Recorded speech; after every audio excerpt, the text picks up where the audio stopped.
Hey, what's up, guys? Happy Thursday. Today we're going to talk about fear. And I'm going to give you my best hacks that I use and I teach.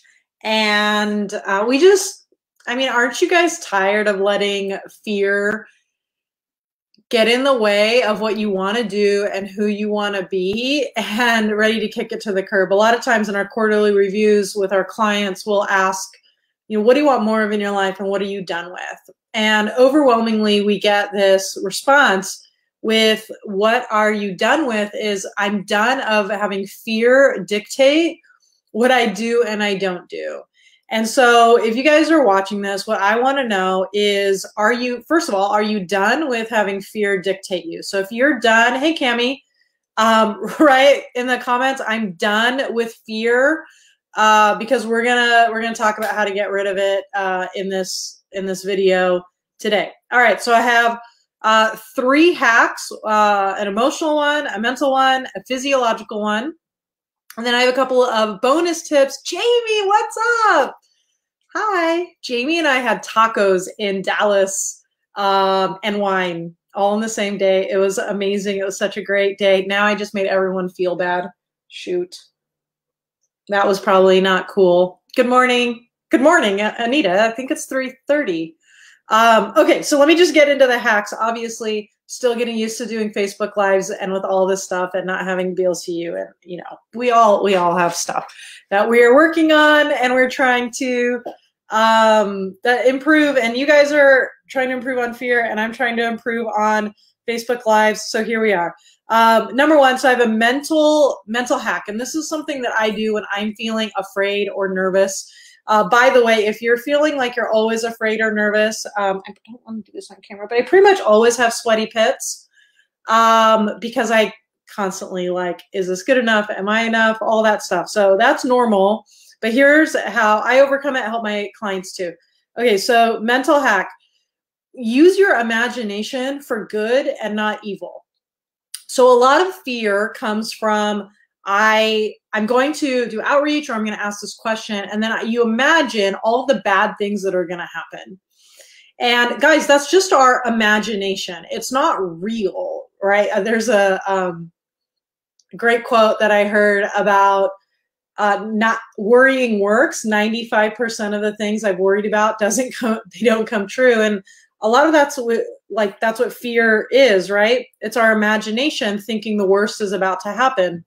So what we can do is we can use our imagination to help us as opposed to hurt us. So if you find your imagination spiraling, switch it. Have your imagination be more positive, right? Start imagining what is going to go well. Another great imagination hack, if this is hard for you, I can see your pictures, right? So as soon as the first person comes on, it's really easy for me to talk to Cami and Jamie and Anita, and I'm talking to people, right? But if you are making phone calls or sending texts and you can't see a face, there's a lot of research that shows if you put faces of the people that you help around you, then you're more likely to think of them and have positive emotions and a positive mental state, and you'll be more likely to take the action. So those are a couple of mental hacks, how we can change our mindset in order to change the fact that fear cannot control us.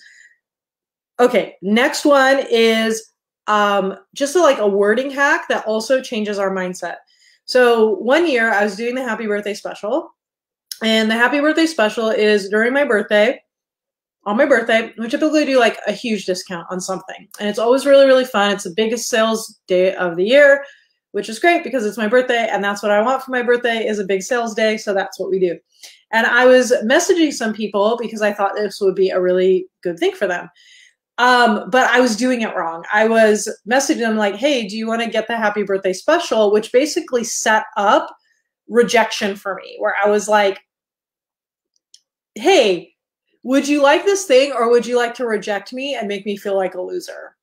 It was an emotionally charged question. Yeah, July 17th is my birthday, so mark the calendar. It was an emotionally charged question. I noticed that people do this all the time, right? I am inviting someone maybe to I want them to join my team as a business builder. So I'll do something like, hey, I just want to know if you want to talk about joining my team. Well, that's like so personal. And it's just setting you up for major rejection. And we don't have to word it that way. And if we word it differently, then it helps with our mindset. And so if that's you, what I did after I realized I was like melting down on my birthday, it was supposed to be fun, I changed it to, hey, I thought of you today. We're having a big special. I want to make sure you hear about it. Do you want me to send you the details? So if they say yes, great. If they say no, they're rejecting the details and not rejecting me. If instead we change that to, hey, I was thinking about today, would you like to learn how to earn money with this company or pay for your products? I'd be glad to chat with you about it. And they say no thanks. Then they're saying no to learning about it. They're not saying no to joining your team, which feels so personal and so hard. Now, we don't need to set ourselves up for that kind of rejection, which makes us so much more afraid to be direct and make the ask. And then the third one is physiological. And this is my favorite hack. And this is what reminded me to do this video. And I learned this in college. I have a minor in cognitive science, which is basically the neuroscience of psychology. All right. And here's the hack. So you can take a pen or a pencil, or you can actually even just use your finger. And I'm curious, guys, which of these tips is resonating with you? Let me know, because if you tell me what is working for you or what's helpful for you or what you're struggling with, then we can do more videos like this. So you take the pen, and you leave it there for 30 seconds. So if you're listening to the audio of this, because we turned this into a podcast, I took a pen, like a dog eats a bone, stuck it all the way as far back as I could. So it forces my face into a smile.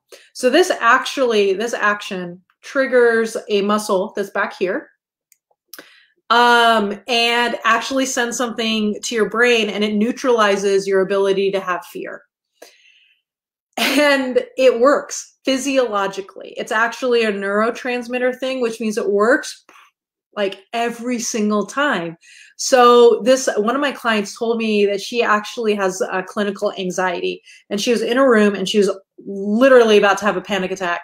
And what she did is she's like, I'm going to try this. I mean, there's no other, I can't get out of this room right now. And she did it, and it totally had her calm down.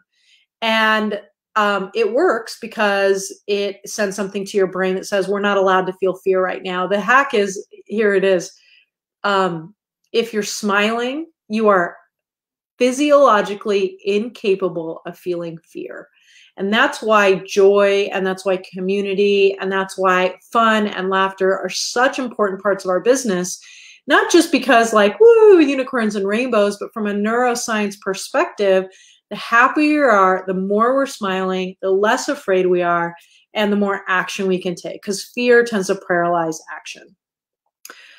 So I'm curious, if you guys are listening, which of these was most helpful for you? Using your imagination in a positive way,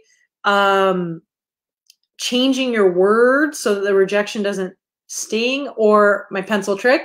Let me know in the comments. I'm curious which is most impactful for you, which one you're going to use. Now I want to talk about fear of failure. So I think a lot of people believe that successful people are not afraid of failure.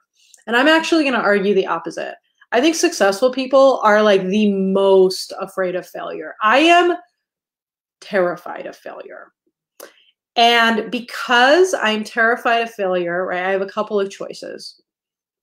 I can give into that, right, and I can do nothing. Or I can lean into it, which makes me do something. So if I'm afraid of failure, really afraid of failure, I become so afraid of failure that it is no longer an option. And one of the things that you can do is you feel really, really afraid of failure, you can actually go into the future. And you don't need like a special StrengthsFinder profile or anything to do this, right? Go into the future and ask yourself, okay, I failed. Why? And actually write down all the reasons that if you were to go into the future 90 days from now, a year from now, 5 years from now, if you would have say, okay, I failed. Why did you fail? And write down all the reasons that you failed, and then do the opposite of them. Right? When I think about my business and being super afraid of failure, right? Because I mean, I can let myself down, that's fine. But right, like I have a business partner that if I fail, one of my best friends has no job. That's not good, right? And then I have all of you guys that if I screw up and fail, you guys are out of the alert, like you're out of commission. Hey, Miriam. So that's not good. So I'm really afraid of failure. And so if I go forward and I look at, okay, 2021, end of the year, I failed. We closed up the business. Why? And I write down all the reasons that I failed. Then I can just draw an arrow and do the opposite things. Well, why would I do that? It was probably because I didn't show up enough. It was probably because I didn't stay in contact with my relationships from the past. It was probably because I didn't utilize the assets that I already had, right? And Jamie, I'm glad you're here because I was actually thinking about you this morning and I was like, I need to send all my previous clients a copy of my book. I need to stay in touch with them, right? Like those would be the reasons I fail. And then I see that it's not that bad, right? And if I don't know what could make me fail, that's why I have hired wisdom. That's why I have a business coach. That's why yesterday I was on a webinar for top network marketing earners so I can learn all of those things. That's why I read the books. That's why I do the things so that I don't fail, right? I'm so worried about, am I teaching you guys something wrong? That I make sure I dot all my I's and cross all my T's. And I wanted to share that with you because it's real, right? I think fear is real. I think in women, it gets way more complicated, right? I think it's a little bit harder for, well, at least for me and the women I coach, just go 5, 4, 3, 2, 1, ready, go. Like, I think that's different.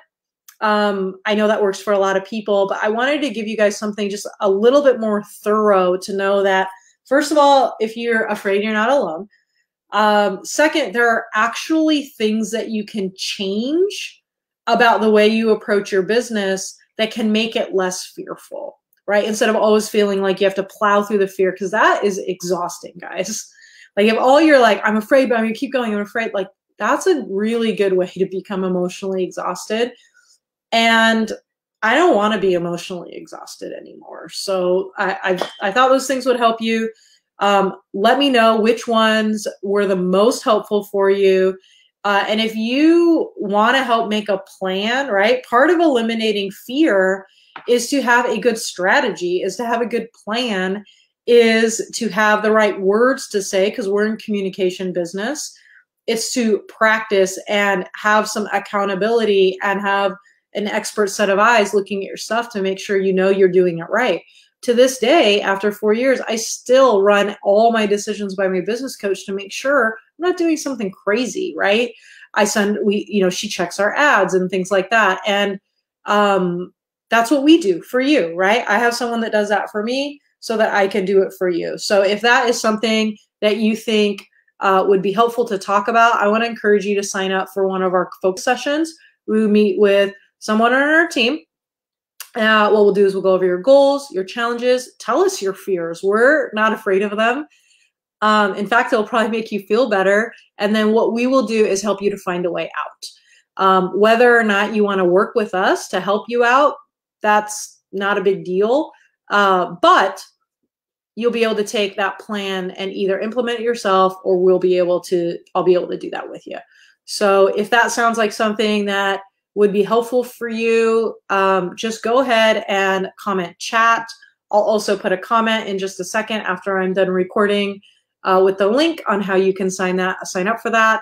And we are here to help, because if I fast forward to the end of 2021 and I ask myself, why did I fail? It was probably because I didn't invite you to a conversation.